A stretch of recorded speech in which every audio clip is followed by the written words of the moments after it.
Michael Lane. I'm the president of Liftport Group. Today is it's a little different kind of day. I hope you can tell by the background that we've got and the music and the festive shirt. It's a day for partying. It's a day for a celebration. So if you got a mythical glass of vodka, the appropriate toast is "Let's go." Okay, we're going to talk more about that in a minute. But it is April 12th, and there is a lot going on in space history today. So I'm only going to give you some of the highlights, but pretty great day, and we're gonna come back to that in a minute. So a couple things going on. One, we've got some cool news. YouTube has taken our channel and applied podcast to it, and suddenly we're getting some views. So that's pretty neat. So if you want to go to our YouTube channel, that would be great. Here's the link. And as everybody else on the internet says, share, like, and subscribe. So that's kind of a big deal because we don't want to do this kind of to the wilderness and to emptiness here. We really like our shows to be more visible. So that's a big step. And then also we're on. Let me get this. We're on Spotify. That's pretty neat too. That's a shout out to my team. Leah has been working pretty hard in the background to start getting these things moved over into kind of more accessible versions. And our intern Sing Key has worked really hard to kind of digitize everything and kind of take out all the ums. Turns out an hour-long program is about 10 minutes of dead space with long pauses in between. Every time I say the word he cuts it and snips it. It's pretty hard. It's pretty hard to do. So hats off to my team, Leah and Sing Hee. They're doing a terrific job. So now we've always been on YouTube. That's been our go-to platform, but now we've got 7 shows on DareGreatly. DareGreatly Space. It's important to say DareGreatly Space when you're trying to find it. So that there. And we've always been on YouTube, so that's where the bulk of our hundreds of hours, 400 hours of content is in YouTube. So we're going to take some of that, recut it, rebuild it, and start putting some of that old stuff on our Spotify channel. So kind of big news, kind of logistically important to us, commercially important to us. As a reminder, Liftport started on this day, April 12th, all the way back in 2003. So April 12th is a pretty big day in the space community. There was Yuri's Night. There was International Space University. Yuri Gagarin's first space flight. 1962. International Space University was officially created on this day 36 years ago. The space shuttle launched for the first time on this day back in, I think it was 1984. I actually need to look that up, but I'm kind of embarrassed I don't know the answer to that. It might be 83. But again, April 12th. And then Liftport was created back in in 2003. And there's a story behind all of this stuff. So before I get into kind of the party version of our channel today, because that's what we're known for, is our big party animal environment. Yeah, I know, it's kind of ridiculous. A couple things to kind of go over quickly. There have been some new important policy elements. Let me pull them up.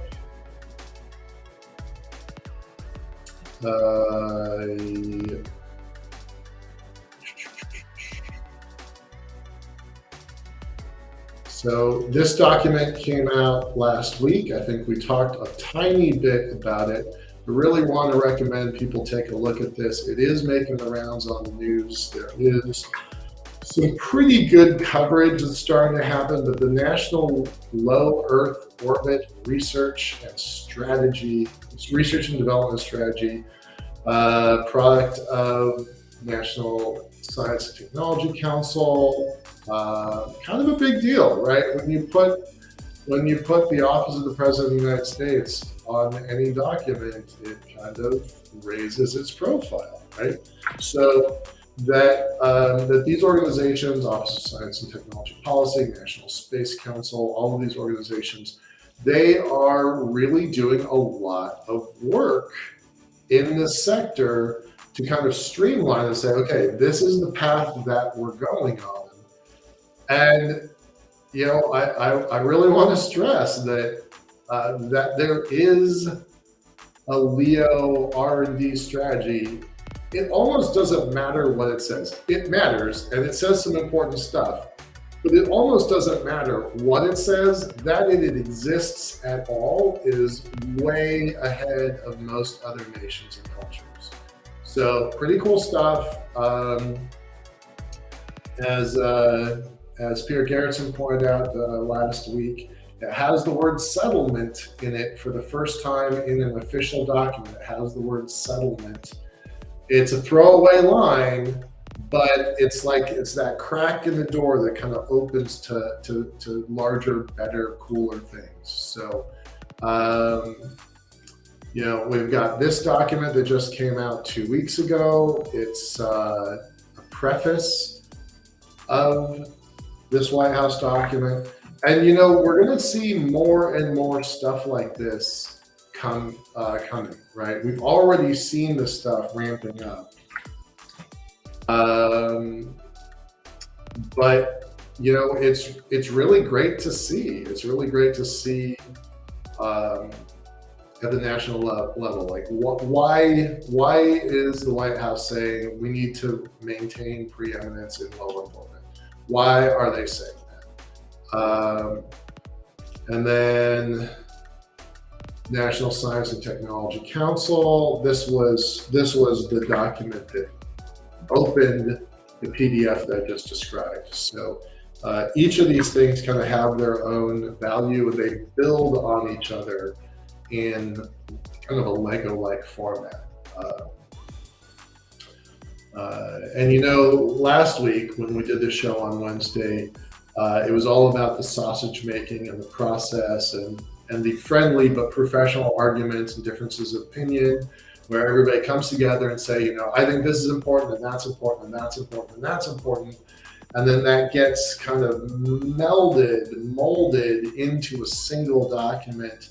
That white paper then goes through the circles to all the organizations. You've seen them on different reports that we've seen before. And that ultimately becomes a federal policy, an executive order. So last week was kind of all about the sausage making process. This week is kind of the results of an earlier last year sausage making process. So it's kind of cool to see these things start to come together. Pretty happy about that. Let me shift gears a moment to Seraphim. So Seraphim is a venture fund. They do a lot of stuff, and they write some pretty big checks. They do They have a fund, they have a pretty large portfolio. Some of these companies you might know. Uh, I know a lot of them, but I actually don't know all of them. So pretty neat. So cool company, doing interesting stuff around the world. That's kind of important to note. And they have a research section. And this ecosystem map, we shared this on our show maybe 3 months ago, 2 months ago, I think. This ecosystem map, again, thanks to Leah, has been my desktop image since it came out. So definitely I recommend this. I'm going to post the link here.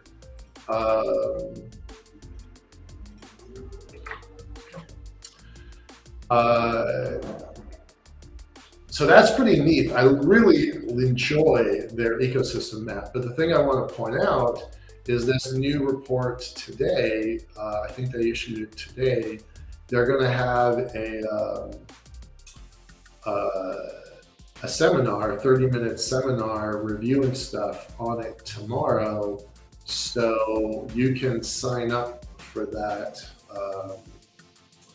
Gosh, where do you sign up for that? I'm not sure where you sign up for it. I found it on LinkedIn. But I'm going to tell you, you can sign up for a webinar about this document tomorrow morning at 9 o'clock Pacific, 9:15 Pacific, wherever you are in your time zone. So this document just came out, and that's what they do, right? They write big checks to the space investment community. Startups, they fund startups. So it makes sense for them to be tracking this information. And I'm going to post this link here just a moment. So this is the report they just came out with.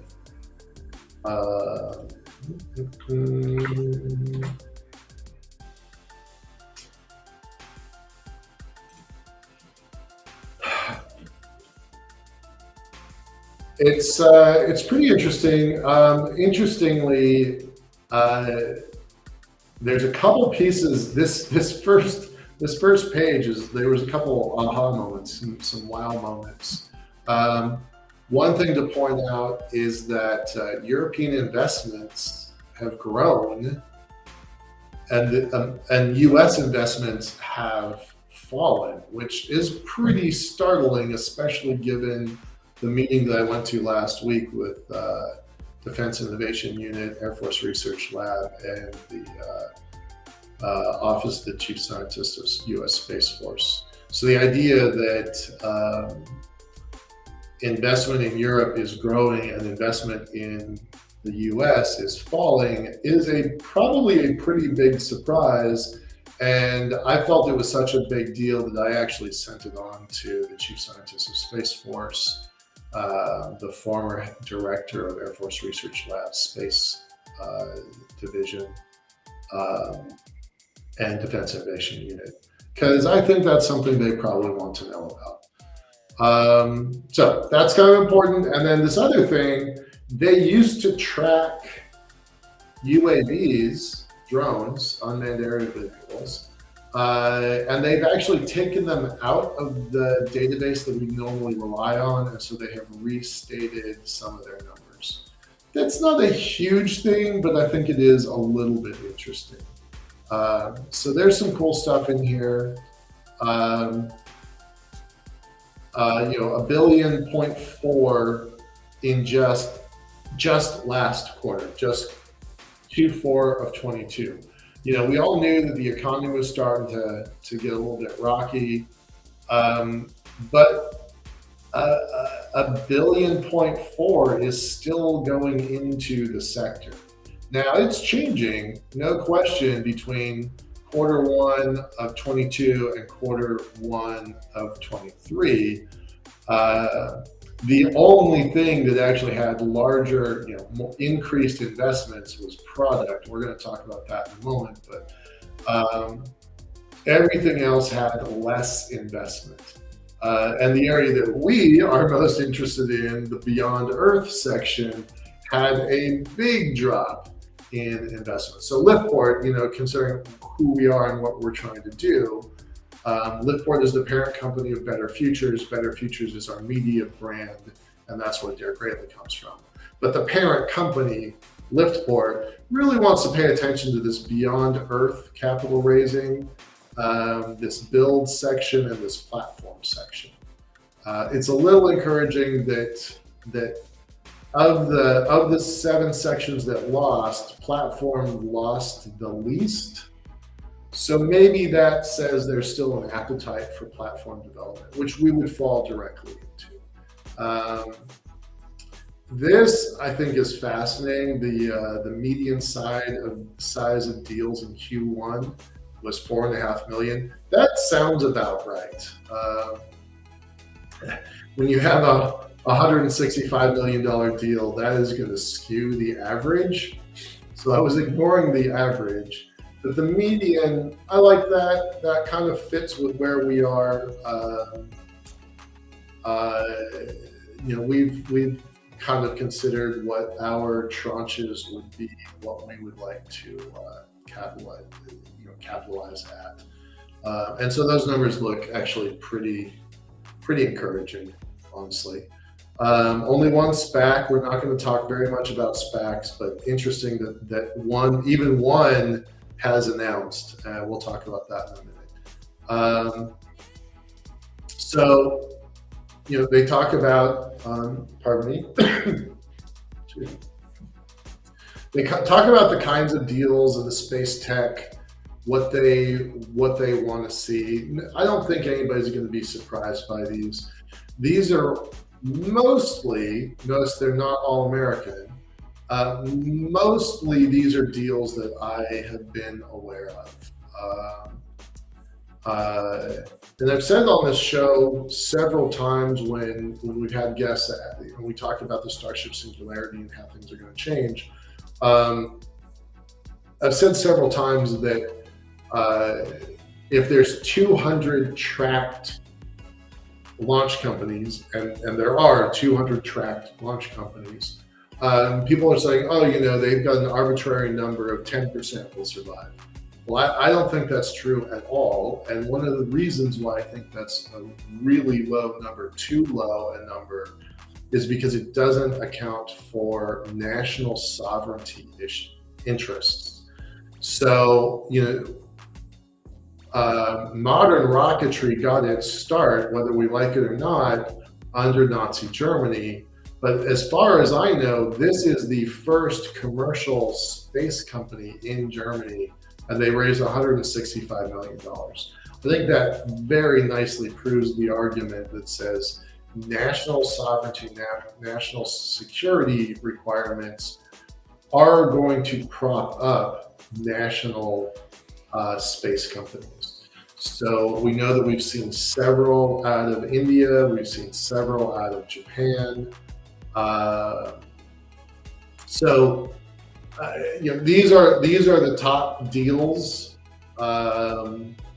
January, February, March. That's not bad if you can get it, right? So these numbers make these numbers odd, right? Yeah. If you've got, I didn't do the math of this, but 400 million, half a billion dollars. That's going to skew out of 233 deals. 10 of them are $500 billion.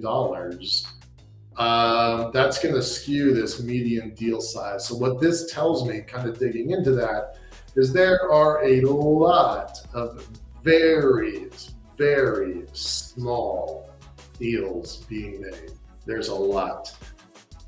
I don't have the data to back it up. That's probably proprietary to Seraphim, but I think it's pretty fascinating that these numbers skew these numbers a lot, and I think it has to mean that the median deal size for seed rounds is very, very small. I'm going to guess $250,000, $500,000, 750,000 range is probably the normal deal size.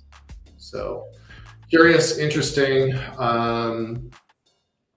And again, that kind of fits with where Liftport is. So to me, this report's actually pretty encouraging, despite that there have been less, fewer raises and smaller raises. I like this chart a lot. The number of deals tracking against the billions of dollars invested. I think that's pretty great, actually. And this leads me to exactly the conclusion I just described a moment ago, that there are more deals for smaller dollars.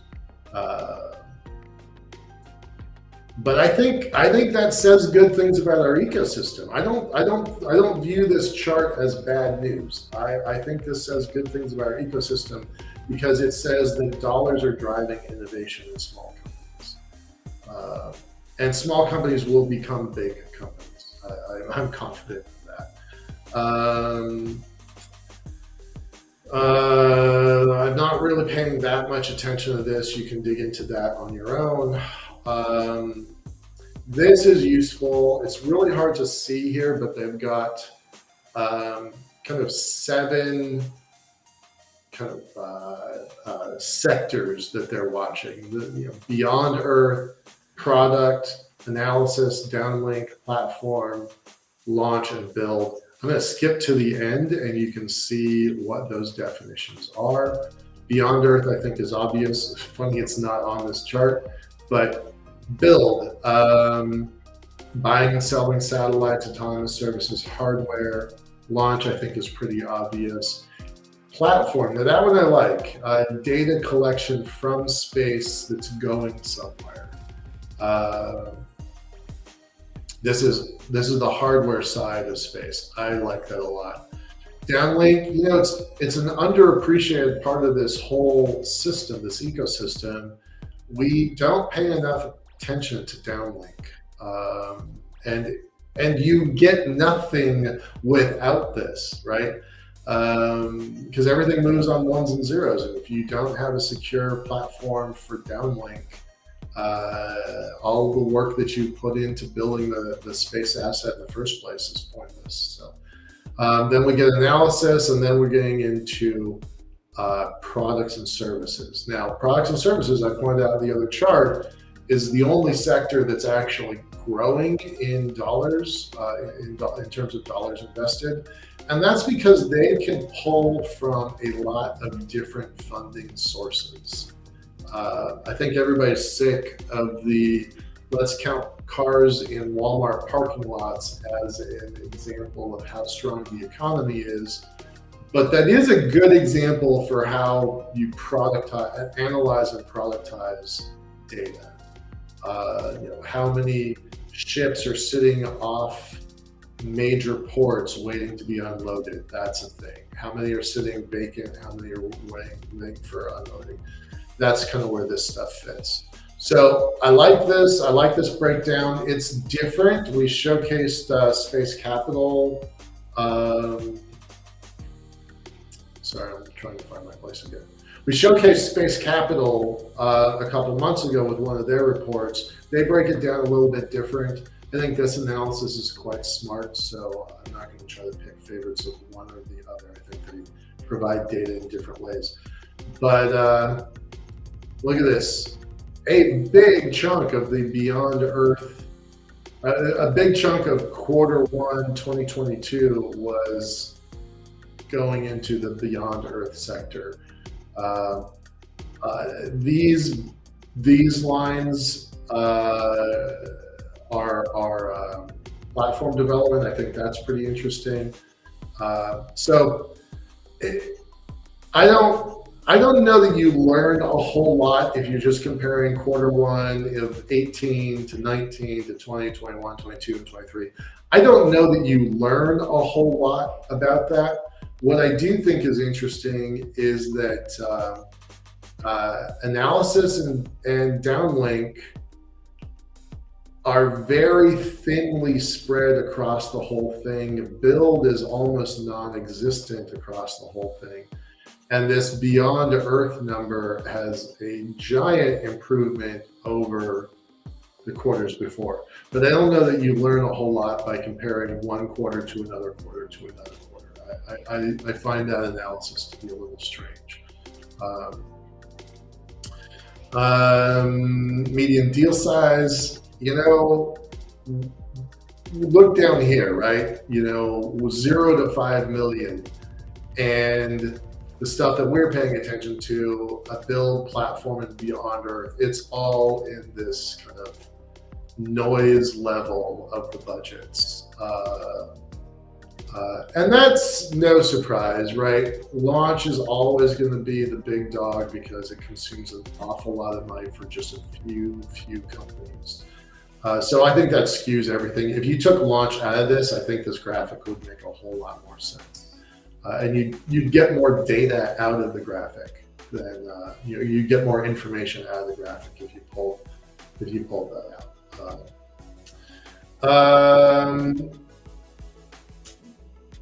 Deals in the last 12 months, North America, great. And again, these are quarter by quarter, year by quarter one comparatives of 2021, 22, and 23. The numbers of deals in North America is still surpassing Europe and Asia and the rest of the world. I'll show you the chart that surprised me when we get there in a moment. This. But investment by region, again, we're only one quarter into this, but this is Europe leading North America. Not by a lot, that's a pretty small margin, but still leading. And that's the first time that's ever happened, right? It's only the first quarter. Again, can you read too much into it? I think maybe they did, but given the data that they have currently right now, Europe is putting more capital into this. And I have a hunch that I sent a message to the director here. His name is Mark Blogett. I sent a message to Blogett basically asking the question, if you were to plot the size of the rounds against the number of the rounds against location, would you get a different piece of data? And my hunch is that because North America has put a lot of money already into launch, that we're now looking at what happens after we're good at rocketry. And I would argue that we're good at rocketry now, so we're starting to diversify the ecosystem. That's my hunch. I don't have any data to back that up. I did send a message, but I didn't get a response yet. And this, the deals by region and by size, we're doing a lot of deals. I just feel very confident in that. We're doing a lot of deals in North America. I'm going to skip this. Investment by stage. I always pay attention to this. It's a lot of deals for very small dollars, right? Series C and D and B, like these are big tranches of money, north of 20 million at a time usually. These are small tranches of money. So a lot of deals that don't add up to very many dollars. And that, I don't think that's a problem. I think that speaks to a very active innovation ecosystem. So, we're only the first quarter in, and we almost have as much as all of last year combined. And last year combined was equal to the 3 prior years combined, right? So I think this is really pretty optimistic news. I think this is good news for our industry. That's how I'm analyzing it. which is great because the days are going to come so that we need to go raise capital. So I know that the rest of the investor sector is a little chilly and a little cool on this right now, but to me, this says that we're in the right place at the right time. So fingers crossed for the future. We already talked about this, the seed investments right at the bottom of this line, all the way across. It doesn't even raise off this line, which is the definition of seed. Now, that I was pretty skeptical of the SPAC markets. We had our guest, Michael Mealing, 2 weeks ago. He said something pretty insightful. He said that the public markets got the companies, the private markets passed on.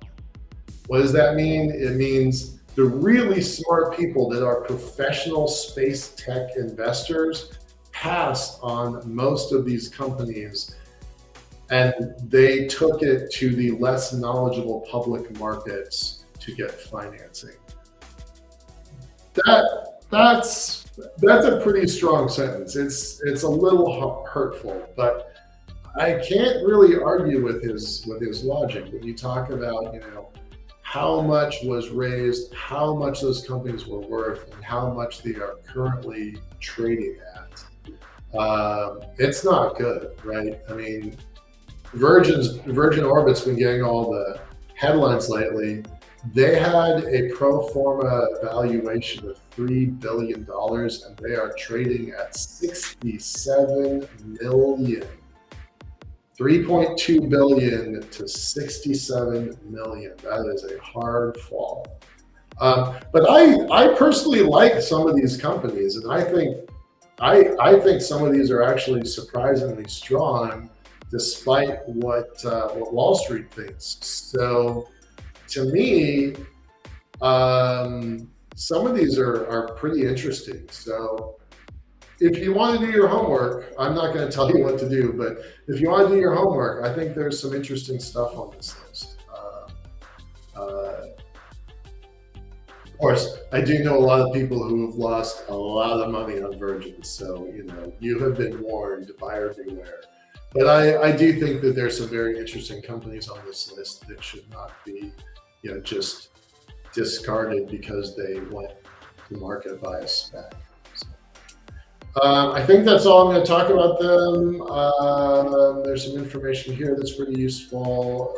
Blogger is pretty available, pretty accessible on the net. So, and with that, oh yeah, here's all their companies in both in their fund and in their accelerator. I know many people at some of these companies, and some of these companies are completely mysterious to me. So I think it's interesting what I don't know as often as what I do know. So with that, I'm gonna switch gears, and I got a request in the chat to zoom in. I really wish I had done that. Let me do that.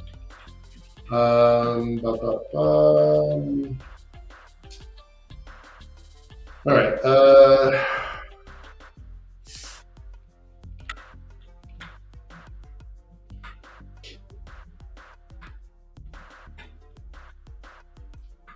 right. I'm hoping that is better. Should have done that from the beginning. I apologize. I'll just kind of rehash some of this. Median deal size is only 4.5 million. I think that is very skewed because the biggest deal on that, in this quarter was 165 million by itself. But out of 233 companies funded, the top 10 are north of $500 million. So it really skews this data, right? If all the investments, 233 investments, totaled 1.4, but the top 10 is north of, was that 1, 2, 3 and a little bit, 4 and a little bit, 5, 6. It's almost 6.5. It's almost $650 million. Doing super quick rounding math. So a third of all of this money came from just 10 companies. 5% of the companies raised a third of the money. So when I look at the average deal size and median deal size, what this tells me is there's a long tail of very, very poorly funded, well, not poorly funded, small dollar investments into a lot of different innovation companies. So I would watch that pretty carefully. And I'm going to leave this screen up for a moment so that people can see it, because I blew it up. It wasn't very big a moment ago, so that was my error. I don't know how you get 45 million from a Series A. So this feels like a big outlier. I don't know anything about this company. I wanted to look them up. I just didn't have the time today. But 45 for a Series A seems like a lot of money. So I'm really curious about who these folks are and what they're doing. I love space tugs. France has made it a national mission. So this is similar to what I said earlier about Germany trying to build a national rocketry community. Japan has decided they want to take on space. They're calling it space logistics and space tugs. Those are synonymous in my view. Japan has made a commitment. They want to get really good at in-space robotics, space tugs, and orbital debris. France has said the same thing, although I don't think they're doing orbital debris. They're really focused on space tugs. So tomato, as far as I'm concerned. Yeah, I don't know anything about this company either. So pretty interesting that five of the biggest deals of last quarter I didn't even read about. So I find that interesting. Let's see. We talked about this, that I think this graph represents lots of deals that are small dollar deals, which leads me to believe that the innovation ecosystem is strong. I'll leave this page up for a moment. I didn't really talk about this very much because this is really focused on Seraphim, so I didn't really want to dig into their stuff as much. I did spend some time on this graphic. I'm trying to center it a little bit. Beyond Earth product analysis, downlink, platform, launch, and build. So that's what I was saying, that build was at the noise level, the negligible level, for 4 years, and then all of a sudden 1 year it got more than the 4 years combined. We're only 1 quarter in, and we're about half of what was invested last year. So that says good things to me about people who are creating hardware. Platform has always been well funded, so that's good. And then Beyond Earth, basically negligible for 3 years, starting to get a little bit, giant chunk all of a sudden last year. And this is about 1 quarter of what last year was total. So I think that's probably on track. Let's see. I kind of skipped this because I said, look, we're looking at small dollar investments.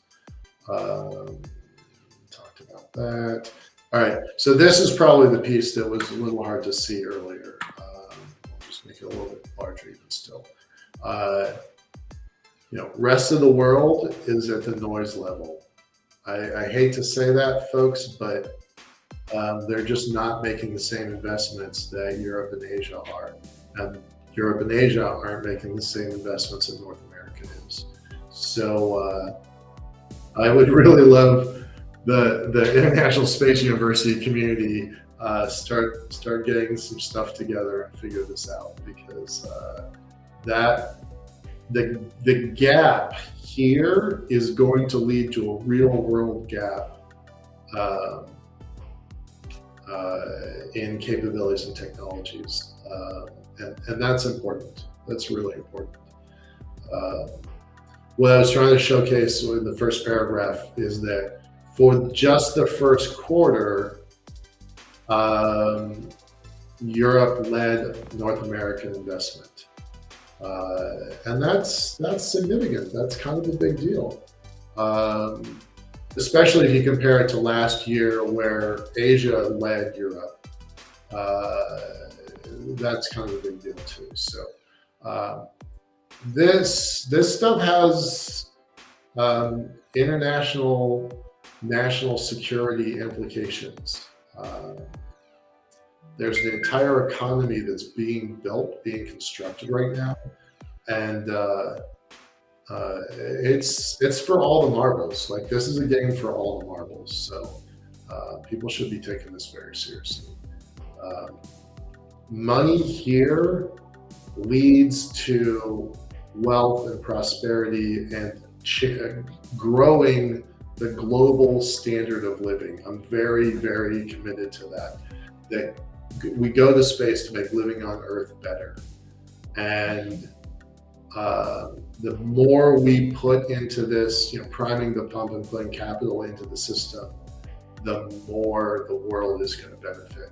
One thing I didn't talk about a moment ago, as I'm reviewing this again for the third time, is that this amount of money is minuscule compared to this amount of money, right? The first quarter, by comparison to all of last year, that's about half. I'm only just realizing this as I'm looking at this, right? That is a very small amount of money going into the system for North America this year by comparison to years prior. So that might be a point of concern as well. Okay. Number of deals. Like, this is what I said several times, right? There is a very robust ecosystem on the innovation, new startup side of this business. That's been true for a while. I don't think it's going to change. There are not a lot of dollars. If you compare it to here, it's not a lot of dollars, but it's a lot of transactions. And I like that. I think that's good. I think that's good for the whole ecosystem. Skipping this. All right, and this is probably invisible when I showed it the first time. So this is as big as I can make it and still fit on the screen. But these are the companies, what they're doing. Intuitive Machines is going to the moon in a matter of weeks. Maybe they deserve a little higher valuation.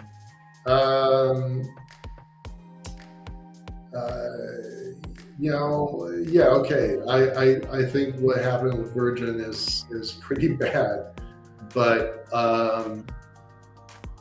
I think there are some strong companies on this list that don't necessarily deserve the hate that the market is throwing them.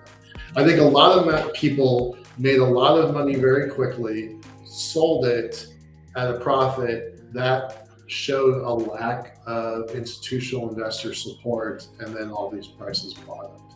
But I think it's ignorance. I don't think it's savvy investment decisions. I think it's ignorance about the future market. And then this, I'm just going to let you scan it for a moment, and then move on. These are their portfolio and their accelerator claims. Okay. All right.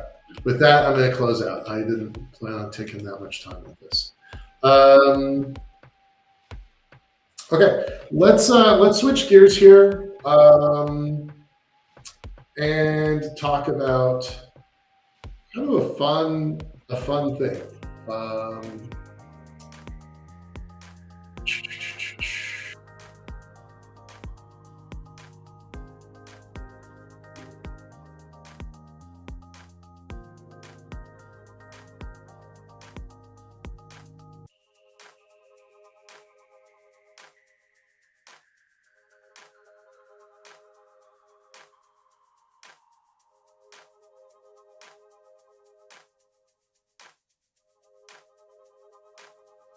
Well, that was a technical glitch. I'm not really sure what happened. I was trying to close out the the tab of Seraphim, and somehow magically turned everything off. So sorry about that. We'll just continue. That's what you get when you do a live hosted program. All right, we're gonna cut some of this stuff and show you.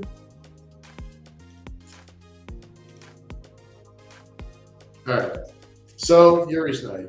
I love Yuri's Night. It's pretty important to me. I like that it exists in the world. So this is their website. Many of the parties, many of the events happened Saturday, a couple days ago. But today is officially the anniversary of Yuri Gagarin going to space. So who are we talking about? We're talking about Yuri Gagarin. I'm going to tell a story about him. I do not know if it is true. I want to just put that caveat out there. And it's something you're not going to find on the Wikipedia page. Gagarin was a pretty interesting guy. And you can read, there's actually a lot of historic elements to him. Like you can find a lot of information about him. And so Yuri's Night is this global celebration that says we are not going to celebrate one nation or one man doing something. We're celebrating that the world is going to space. And so they host this party every year, and it's hundreds of parties. Classically, you drink vodka, and Gagarin's kind of famous words just before he was going to launch was "Let's go." So people toast with the phrase "Let's go." And Yuri's Night as an organization has grown all over the world, right? This is just a small fraction of stuff. Look at this list. Are we doing the list? No, you have to do it. All right. Well, that's a little unfortunate because this doesn't really because a lot of these events just happened on Saturday. This doesn't really show the depth of it. So that's a little bit too bad. But really do want to recommend that people take a look and you know, I'm not advocating alcohol, and I actually do not like vodka. It's a personal thing. I don't like vodka. But I think it's really worth celebrating. I think it's terrific. One of the founders, Loretta Hidalgo, she and her co-founder, George Whitesides, eventually got married. But Loretta once told me something that I thought was really powerful. She said, this could be humanity's first uniting holiday. Like, let that sink in, right? Like I'm you know, there's lots of religious holidays that are supported by, you know, giant organizations, whether that's Ramadan or Easter. Giant organizations support these holidays, but not everybody supports them. Lots of nations have holidays. People, whether that's you know, the very commercialized Cinco de Mayo or 4th of July. I think Cinco de Mayo is more of an American holiday than a Mexican holiday, as I understand it. But yeah, but those are geographically based holidays. But Yuri's Night might be the first thing that unites humanity. It doesn't matter what your culture is, what your country is, what your belief system is. This is a moment where we're like, humanity is moving off world. We're exploring the solar system. And it had to start one place, one day with one person. And that, I think, is incredibly powerful. So I love Yuri's Night. I love everything that it stands for and supports. I like the people that host this stuff. And whether it's a 1,000-person rave in Los Angeles, a 2,000-person rave in Amsterdam, or in my own neck of the woods, we went to the Museum of Flight, and there were about 1,000 people, 800 people, dancing in costumes, just having a great time here in Seattle. So that was really great. Our journalist, our correspondent, Rachel, went to the LA show. She has a write-up on it, which I just killed my link. Give me a second.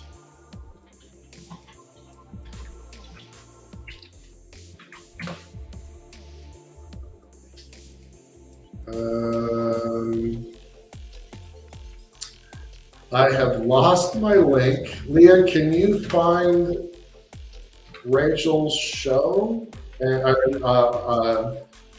channel, and so I can post it if you can find it quick? So she went to the LA show event. I went to Seattle. Our two interns, Jen and Sinki, went to the Seattle. A bunch of folks from Mars Society were there showcasing their VR programs. It was a great party. All right, so I told you that there's like 4 anniversaries all happening today, right? In order, it was Yuri Gagarin's space flight, International Space University was created, the space shuttle launched for the first time, and Liftport was created officially on this day. So pretty important date in history here. I'm going to tell you a story that I cannot verify.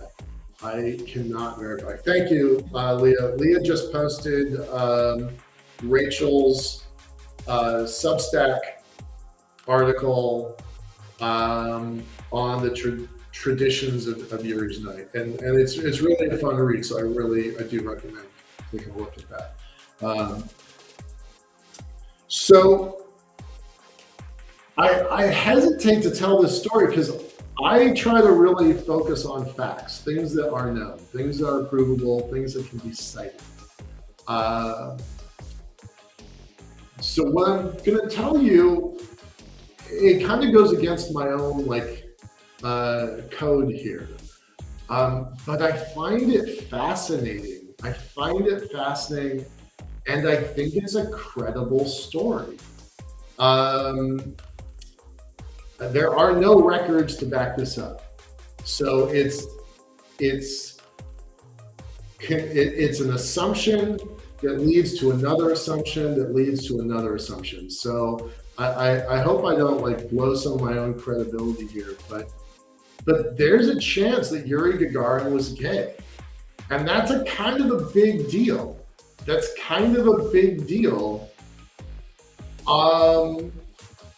Think about the time when this happened, right? In 1962, they had launched Sputnik just a few years prior.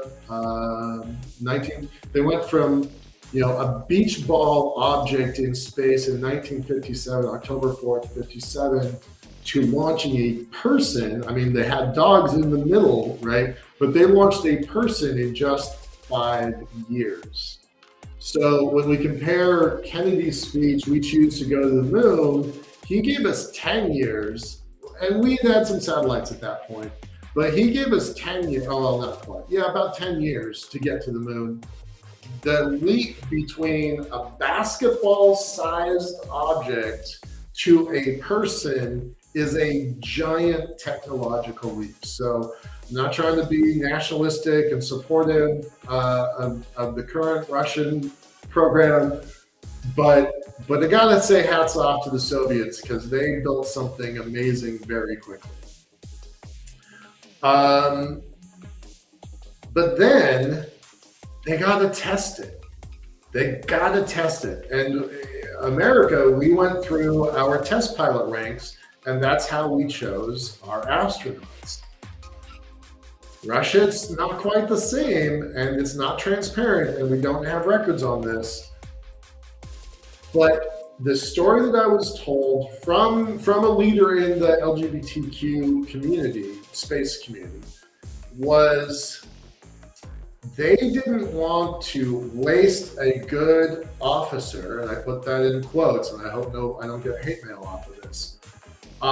They didn't want to waste a good officer, so there was suspicion that Gagarin was gay, and so if this thing blew up on the launch pad, they wouldn't waste a good officer. So in the United States, we would never have sent someone as low ranked as a major to space. We didn't do that. I think we are now, but we certainly didn't do it in the earliest days. So Gagarin gets picked, and it takes hours to get processed and prepped to go up on the flight. And again, rumor, supposition, guesswork. He thought that might be his last day. And he had to use the bathroom. And this part is proven. This is a well-known story. They pulled the bus over, and he peed on the tire of the bus on the way to the capsule. Now that has become legend, and that's well known, well documented. And if you fly from Russia, if you fly from Baikonur, you're gonna pull over and pee on the tires of the bus. That is tradition, and it's kind of sacred. But my friend, he didn't think that's what was going on. He thought the guy was so scared that he might lose his bowel. And that's a pretty big deal. Like, that changes the narrative of that story. If you consider that a man might die, he doesn't have any control over his next few minutes, days, hours, days. That changes the story a little bit, and it's interesting to me. So then it launches. He uses his famous "Let's go" phrase, right? And it works. Like, nobody knew it was going to work. It worked. And you've all heard the phrase, space is hard. Well, space in 1962 was shockingly, mind-numbingly difficult. And we absolutely know that there are historic records of early test flights that exploded on the launch pad. So let's not waste a good major. Let's not waste a good officer. Let's get somebody who is expendable, who's disposable, and put him in this rocket. And maybe he's gonna pee himself on the way to the launch. I think that possibility, and I cannot say it's true because no one knows, but the possibility that that's true changes the narrative a lot to me.